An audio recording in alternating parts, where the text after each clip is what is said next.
ವಿರಾಮದ ಬಳಿಕ ಜಾತಕ ಫಲ ಕಾರ್ಯಕ್ರಮಕ್ಕೆ ಮತ್ತೆ ಸ್ವಾಗತ. ಶಾಸ್ತ್ರಿಗಳೇ, ಇನ್ನುಳಿದ 6 ರಾಶಿಗಳ ಫಲಾಫಲ ಹೇಗಿದೆ ಅನ್ನೋದನ್ನ ತಿಳಿಸ್ಕೊಡೋದಾದ್ರೆ, ತುಲಾ ರಾಶಿಯವರಿಗೆ ದಿವಸ ನೋಡಿ, ವೃತ್ತಿಯಲ್ಲಿ ಬಹಳ ವಿಶೇಷವಾದ ಅನುಕೂಲ ಇದೆ. ಸಂಗಾತಿ ಇಬ್ಬರು, ಪರಸ್ಪರ ಗಂಡ ಹೆಂಡತಿ ಇಬ್ಬರು ಒಂದೇ ಕಡೆ ಕೆಲಸ ಮಾಡೋರಿಗೆ ಬಹಳ ವಿಶೇಷವಾದ ಫಲ ಇದೆ. ಇನ್ನು ವ್ಯಾಪಾರ ಮಾಡ್ತಾ ಇದ್ದರೆ ಅಲ್ಲೂ ವಿಶೇಷವಾದ ಲಾಭ ಇದೆ, ಹೆಚ್ಚಿನ ಅನುಕೂಲ ಕಾಣ್ತೀರಾ.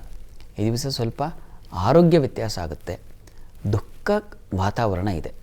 ಯಾರೋ ಹತ್ತಿರದವರು, ಬಂಧುಗಳು ಇನ್ಯಾರೋ ಇಲ್ಲವಾಗ್ಬಿಡ್ತಾರೆ, ಅಂಥದ್ದೊಂದು ಸುದ್ದಿ, ಮರಣ ವಾರ್ತೆ ಅಂತೀವಲ್ಲ, ಅಂಥದ್ದೊಂದು ಸಾಧ್ಯತೆ ಇದೆ. ಪ್ರಾರ್ಥನೆಗೆ ಕೃಷ್ಣ ಪ್ರಾರ್ಥನೆ ಮಾಡಿಕೊಳ್ಳಿ. ವೃಶ್ಚಿಕ ರಾಶಿಯವರಿಗೆ ದಿವಸ ಬುದ್ಧಿ ಚುರುಕಾಗಿರ್ತದೆ. ರವಿಯ ಪರಿವರ್ತನೆ ನಿಮಗೆ ಬುದ್ಧಿಬಲವನ್ನು ತಂದುಕೊಡುತ್ತೆ, ವೃತ್ತಿಯಲ್ಲಿ ವಿಶೇಷವಾದ ಆಡಳಿತ ಶಕ್ತಿಯನ್ನು ತಂದುಕೊಡುತ್ತೆ. ಈ ದಿವಸ ಶತ್ರುಗಳು ಇಲ್ಲವಾಗ್ತಾರೆ. ದಾಂಪತ್ಯದಲ್ಲಿ ಸ್ವಲ್ಪ ಭಿನ್ನಾಭಿಪ್ರಾಯ ಬರುತ್ತೆ ಈ ದಿವಸ.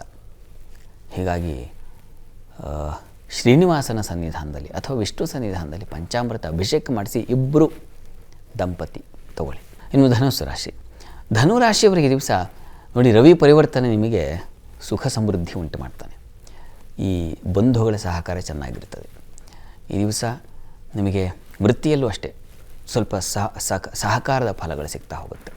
ಈ ದಿವಸ ಬುದ್ಧಿಬಲ ತುಂಬ ಚೆನ್ನಾಗಿರ್ತದೆ, ಮಕ್ಕಳ ಸಹಾಯ ತುಂಬ ಚೆನ್ನಾಗಿರ್ತದೆ. ಈ ದಿವಸ ಹೈಯರ್ ಸ್ಟಡೀಸ್ ಮಾಡೋರಿಗೆ ಒಳ್ಳೆಯ ಉತ್ತಮವಾಗಿದೆ. ಈ ದಿವಸ ಸ್ವಲ್ಪ ಸಾಲ ಬಾಧೆ ಸೂಚಿಸ್ತಾ ಇದೆ, ಹೀಗಾಗಿ ಸಾಲ ಮಾಡಲಿಕ್ಕೆ ಹೋಗಬೇಡಿ, ಅದು ತೊಂದರೆ ಆಗುತ್ತೆ. ಪ್ರಾರ್ಥನೆಗೆ ದಿವಸ ನೋಡಿ, ನರಸಿಂಹ ಸನ್ನಿಧಾನದಲ್ಲಿ ಒಂದು ತುಳಸಿ ಅರ್ಚನೆ ಮಾಡಿಸಿ. ಇನ್ನು ಮಕರ ರಾಶಿಯವರಿಗೆ ದಿವಸ ವೃತ್ತಿಯಲ್ಲಿ ಬಹಳ ವಿಶೇಷವಾದ ಅನುಕೂಲ ಇದೆ.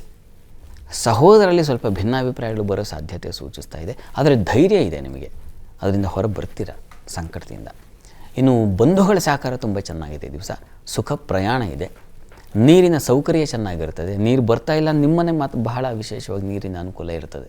ನೀರು ಎಲ್ಲ ಕಡೆ ಖಾಲಿಯಾಗಿದ್ದರೆ ನಿಮ್ಮ ಮನೇಲಿ ಸ್ವಲ್ಪ ಇರ್ತದೆ. ಹಾಗೆ ಅಂದರೆ ನೀರಿನ ಸೌಕರ್ಯ ಕೃಷಿಕರಿಗೆ ತುಂಬ ಚೆನ್ನಾಗಿರ್ತದೆ. ಪ್ರಾರ್ಥನೆಗೆ ದಿವಸ ದುರ್ಗಾ ಪ್ರಾರ್ಥನೆ ಮಾಡಿ, ಅದು ಸ್ವಲ್ಪ ಸಹಾಯ ಮಾಡುತ್ತೆ.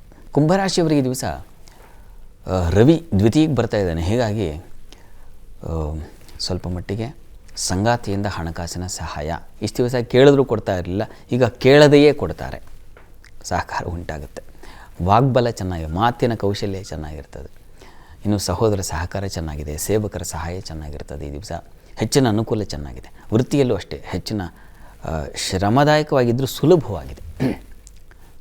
ಪ್ರೆಷರ್ ಇದೆ, ಆದರೆ ಪರವಾಗಿಲ್ಲ ಅನ್ನೋ ಥರ ಇದೆ. ಇನ್ನು ಪ್ರಯಾಣದಲ್ಲಿ ಸ್ವಲ್ಪ ತೊಂದರೆ ಇದೆ, ಈ ಕಾರಣದಿಂದಾಗಿ ಅಮ್ಮನವರ ಸನ್ನಿಧಾನಕ್ಕೆ ಹೋಗಿ ಒಂದು ಪ್ರಾರ್ಥನೆ ಸಲ್ಲಿಸಿ ಪ್ರಯಾಣ ಮಾಡಿ.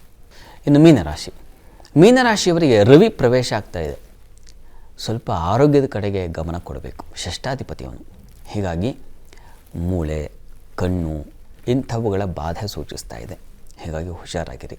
ಆದರೆ ಈ ದಿವಸ ನಿಮಗೆ ಕುಟುಂಬ ಸೌಖ್ಯ, ಅನ್ನ ಸಮೃದ್ಧಿ, ವಿದ್ಯಾರ್ಥಿಗಳಿಗೆ ಹೆಚ್ಚಿನ ಅನುಕೂಲ ತುಂಬ ಚೆನ್ನಾಗಿದೆ. ಇದೆಲ್ಲ ಮಕ್ಕಳ ಸಹಾಯ, ಇದೆಲ್ಲ ತುಂಬ ಚೆನ್ನಾಗಿದೆ. ಆರೋಗ್ಯದ ದೃಷ್ಟಿಯಿಂದ ಆದಿತ್ಯ ಹೃದಯವನ್ನು ಕೇಳಿಸ್ಕೊಳ್ಳಿ ನೀವು ಕೂಡ. ಈ ದಿವಸ 12 ರಾಶಿಗಳವರು, ರಾಶಿ ಗೊತ್ತಿಲ್ಲ ಅಂತಕ್ಕಂಥವ್ರು ಹೇಳಬಹುದಾದ ಸರಳವಾದ ಮಂತ್ರ ಯಾವುದು ಗಮನಿಸಿ. ಓಂ ವಸುಪ್ರದಾಯ ನಮಃ. ಈ ಮಂತ್ರ ಹೇಳ್ಕೊಳ್ಳಿ. ವಸು ಅಂದರೆ ಬಂಗಾರ ಅಂತ, ಹಾಗಾಗಿ ಬದುಕು ಬಂಗಾರವಾಗುತ್ತೆ.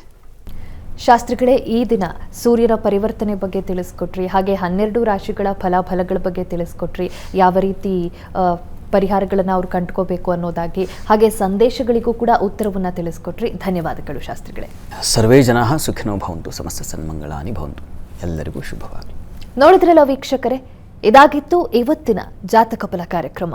ನೇರ, ದಿಟ್ಟ, ನಿರಂತರ ಸುದ್ದಿಗಾಗಿ ನೋಡ್ತಾ ಇರಿ ಏಷ್ಯಾನೆಟ್ ಸುವರ್ಣ ನ್ಯೂಸ್.